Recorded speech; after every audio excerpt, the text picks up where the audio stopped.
during this pandemic. Medic has been working hard to provide incredibly important services to our community, and they need your help right now. They are critically low on blood and need folks to donate. Anyone who is able is asked to please consider making this life-saving decision. For those who have had COVID-19, they also need you to donate plasma if you are able. And thank you to the folks that have already donated plasma. You're truly making a difference in saving lives in our community. For more information, check out Medic's website for details on how you can donate, or you can give them a call at 865-524-3074. For our vaccine update, KCHD is vaccinating those that fall into phase 1A1, and we're starting into phase 1A2 as identified in the statewide plan. Additionally, we will be vaccinating those 75 years and older. This comes after Tennessee Department of Health's announcement yesterday to adopt an age-based vaccination strategy in addition to the phases that had already been outlined in the state plan. That said, we are holding our first public clinic this Saturday at the Expo Center for folks who meet those priority qualifications to get vaccinated. It will be first come, first serve from 9 a.m. to 2 p.m. or while vaccines last. We have allocated 500 doses of vaccine for Saturday, which is as much as we could set aside based on how much vaccine we have on hand and our other previously scheduled clinics set for next week. Those within phase 1A and 1A2 who are already scheduled to receive vaccine through KCHD next week should please still keep their standing appointments. And also, as a note, we will be continuing to reach out to those in the 1A2 category since we're just starting to move into that. So if you haven't heard from us yet and you're in that category, just stand by. More information will be coming your way. Saturday's clinic is for those who meet the criteria and do not have a scheduled appointment to receive the vaccine at this time. All of the details for this Saturday's clinic are posted on our website. We want to stress, though, can't stress this enough, this is not the only opportunity for folks to get vaccinated. As we receive more vaccine, we will be announcing more opportunities, including scheduled appointments. We acknowledge that those future opportunities may be better for some individuals who are medically fragile, as opposed to the open first come, first serve clinic that we are doing Saturday. And just to kind of get off script a little bit, I was around back in H1N1 and actually also during the previous flu shot shortage, I think it was around 2004. And we've seen what can happen here. We've seen the lines of people that wrap around the building. We've seen where people come in and bring their grandma that's fragile and try to wait overnight so that they can get vaccine. And we're asking you, please don't do that. There will be plenty of opportunities. Please keep an eye on those if you have medically fragile family members or if you're medically fragile yourself.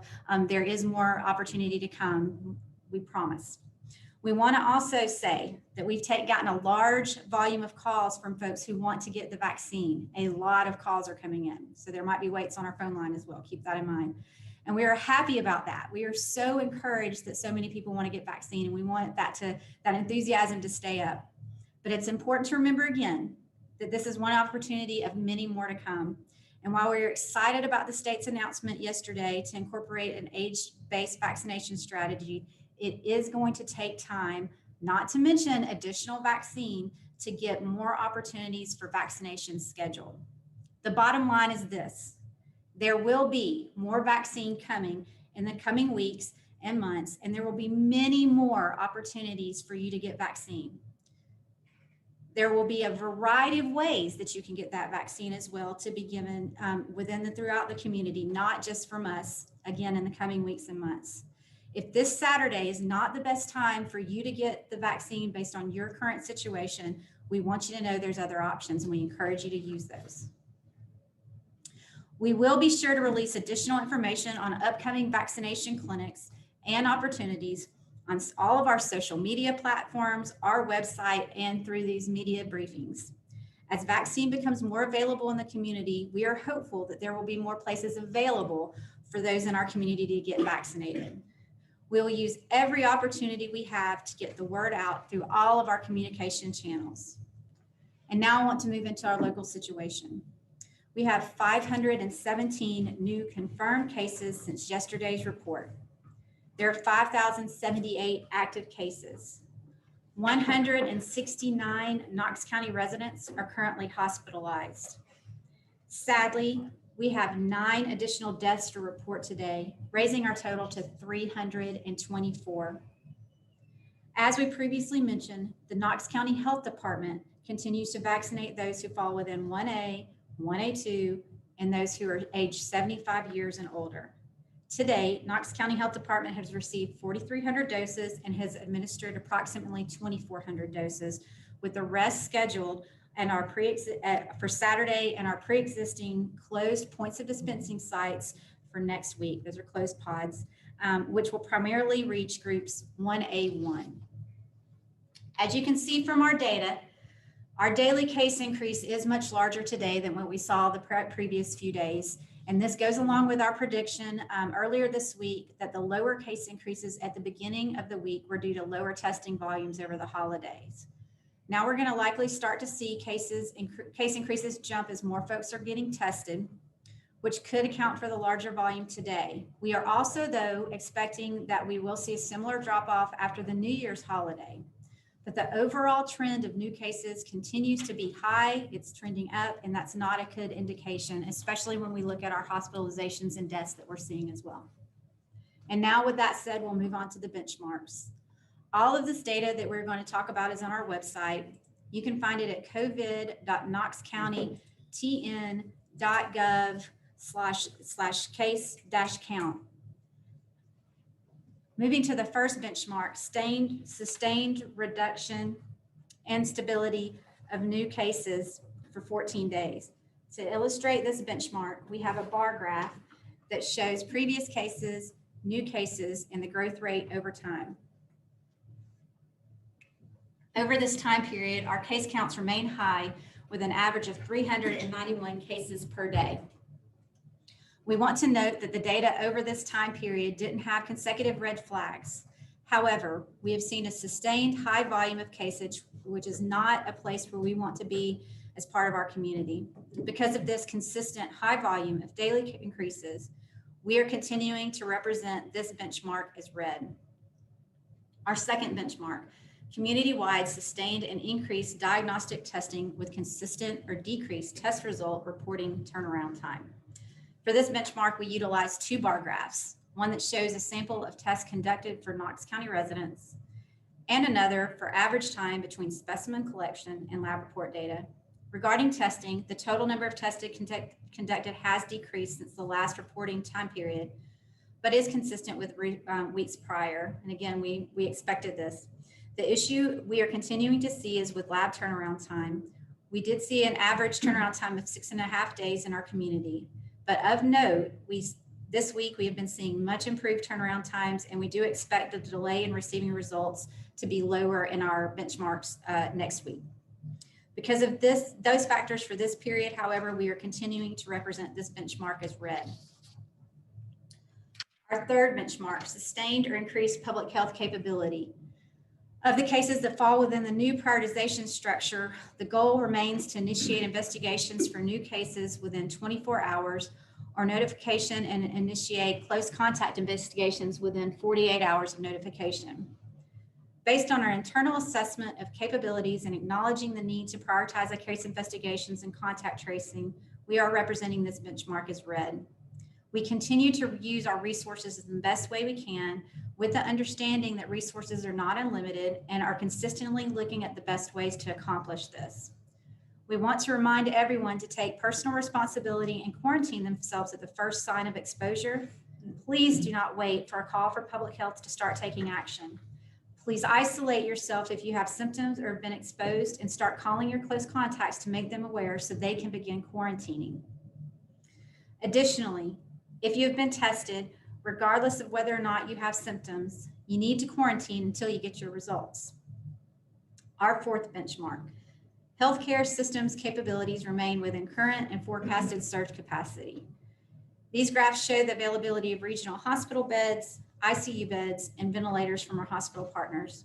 These data are gathered from information hospitals put into the Tennessee Healthcare Resource Tracking System, and it may reflect Knox County, the East Region, or patients from other jurisdictions. During this time period, flags were noted for positive inpatients, ICU patients, and ventilated patients. Numbers remain very high, with Tuesday marking the greatest number of COVID inpatients to date at 627. After speaking with our hospital partners, they have recommended that the benchmark be represented as red. As always, the hospital systems continue to meet routinely, work together to ensure that no system is impacted disproportionately, and plan their response together to best serve this community.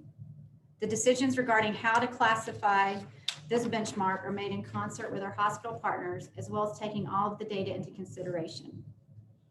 Our fifth benchmark, sustained or decreased COVID-19 related death rate for identified positive or probable cases.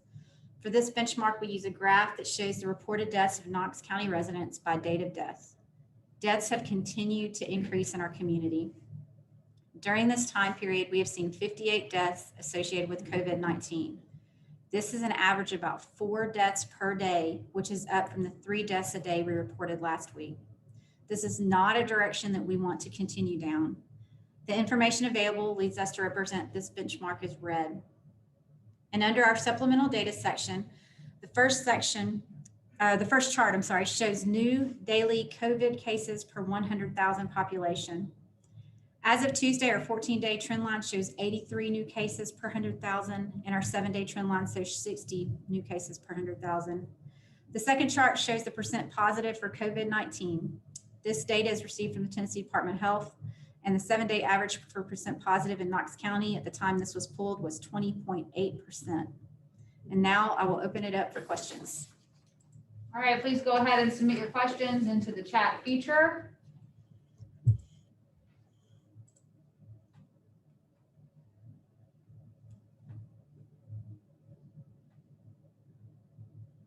All right, waiting on questions. If you have any questions, if any of the media has questions in the Zoom, please go ahead and submit them now.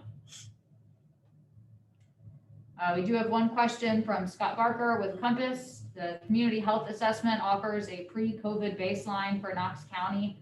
What do the results for COVID comorbidities like heart disease, obesity, diabetes, and other conditions tell you about the overall risks for serious illness and death from COVID-19 in our community? First of all, I want to acknowledge our team for we released our community health assessment today, and this is a huge endeavor that happens every 5 years, and they have worked very hard to get it completed. COVID obviously slowed us down, and we. One thing that we want to also acknowledge, and then I promise I'll answer your question, Scott, is this is how we normally do data. So what you guys have been seeing throughout the pandemic is not how we normally do data. We usually spend a lot of time really analyzing and going through all of the data we have, and the team works very hard to be able to interpret that and put it out in a meaningful way. What you've been seeing, this real-time piece is not normally how we do business. So releasing the CHA today is a good acknowledgement of that. The community health assessment is really takes a whole team, and they've worked for months on this. So to answer your question though, Scott, we've said throughout this pandemic, and I think that the data that you would see in the community health assessment is that we have a high level of those conditions that put you at greater risk for complications from COVID-19 in our community. Obesity and heart disease and respiratory illnesses, all of those things, we have it here, and it is concerning for our community. It will increase, if you get COVID, it increases your chances of being hospitalized and increases the chances that you'll die from this disease, and it's very concerning. And I think that we need to take heart to that and continue to acknowledge just the baseline risk that we have in the community, and ask everybody to do their part in protecting their neighbors and their family and their friends that fit into those categories, and all of us from this disease. His follow-up question was, what specific comorbidities stand out as being particularly alarming? And I think I hit that. It's heart disease, it's obesity, it's respiratory disease. The other piece in our community health assessment, which is really kind of the cornerstone of the work that we do here, is acknowledging that we had a baseline of high issue or concern and high levels of folks that have mental health conditions and that are facing substance use and abuse disorders, and that we started out before COVID even happened with having those issues in high levels in our community, and that we need to acknowledge that and acknowledge the impact that all of those things could have as we navigate COVID-19 as well. From Austin with WATE, are we seeing a spike from Christmas, and what is your warning about New Year's celebrations? We do think that perhaps we're starting to see illness from Christmas. This would be kind of the beginning of that time frame. This is actually probably more, though, folks that had illness a little bit before Christmas and are just starting to get tested because of, again, lack of availability for testing and us getting results in. And then, for New Year's, we cannot say this more than we have been saying, is we ask you to stay home, stay in your household, celebrate the New Year's with those in your household, or I should say, be creative. So celebrate with your friends through Zoom or FaceTime or some other video mechanisms. And we put out ideas, I think, yesterday, and Dr. Buchanan mentioned some of those, I think, or we did it in a press briefing recently, Tuesday. You can celebrate, have an online game night with your friends. You can toast together at midnight, all of those things. We ask you to, though, just do it safely, be creative, stay connected, but please stay physically within your household so that we can help, again, limit the spread and have impact within our community. The next question we have is from Grace with WBIR. You mentioned that you all are expecting high demand for vaccines on Saturday. Why did KCHD decide to go with first come, first serve instead of appointment based like some other regional health departments? That was really wanting to provide opportunities since the new groups came in to give every opportunity to allow people to get vaccine. We already had appointments scheduled for next week, and we didn't want to further delay it. And we try not to put all of our eggs in one basket. We want to have a variety of methods for people to be able to get vaccinated. And this is just one of them. So we do have appointments, and they are scheduled for next week. And with our closed points of dispensing site or closed pods. And this is just another opportunity. But again, this is the beginning, everybody. Please keep that in mind. So if it's not a good situation for you, please don't do it. Wait until there is a better opportunity for you given your circumstances. From Brian Hornback, how many vaccines do you have for Saturday's public clinic? 500. From Austin with WATE, what are the logistics of Saturday's event? Will people have to stand outside and wait to get in, or a drive-through? So we're going to get people in as quick as we can. There's going to be a queuing at 9. That's when that begins. The door opens at 9 a.m. So again, we are not asking, please don't stay in line outside overnight. And they will be counting people as they arrive. And as soon as we hit the 500, we'll let folks know. So we're not going to have people waiting unnecessarily. And we are going to queue within the building beginning at 9 as much as we possibly can. So they have it where we can do it safely as well with separation. From Grace with WBIR also has a few logistical questions. Real quick. Ask everybody that's coming to please socially distance, keep 6 feet from you and the people in front and behind you, and bring your mask and wear your mask as well. Thank you. And if you're sick, don't come. So a few logistical questions from Grace as well. She wants to know, will people have a place to sit down, and do they have to be Knox County residents? They do not have to be Knox County residents, and there is not a lot of opportunity for sitting. If you have a wheelchair or something like that, then obviously you can utilize that. But again, we can't stress this enough. And this was kind of the hallmark of our message today. This is not the only opportunity. So if you can't stand in the line and it's not going to be good for you, please, this is the beginning. Wait for a better opportunity for you to get vaccine. And we will continue to push out how we can do that as soon as we are getting more vaccine and can schedule out further and let folks know about that. Also from Grace with MVIR, how will you coordinate second vaccinations for everyone who gets their first dose on Saturday? So everybody that gets their dose gets a card, and then they can register their given information. I'm looking at Dina, who's in the room, make sure I say this right. So you can speak up if you need to, or if you want to come up. But they're given a way to register to get reminders of when their vaccine comes, correct? Yes. Okay, I'm going to step off and let Dina answer that one. There are a few different ways actually that we're reminding folks about that vaccine. First of all, you're going to get a card that says what the date is that you should be getting your next vaccine. The second thing is everybody that we are seeing is entered in our electronic health record system, and we will be sending out phone reminder emails. It's a call system that will send out those messages. So please share your phone number with us. The other opportunity is everybody is given as they come in a way to register on a site that's called vSafe. It also has a reminder system. You go in and use it. It allows you to let the pharmaceutical companies know if you have had any kind of reaction to the vaccine or any concerns about it. It allows that, and it also sets up a reminder system for when your next dose is due. Another question about this Saturday asking what forms of ID will be accepted and will there be security on hand? There will be security on hand and driver's license, and do we need a work ID are what we're asking folks to come to for the ones that are in the 1A1 or 1A2 category. Any further questions? Please go ahead and submit them now.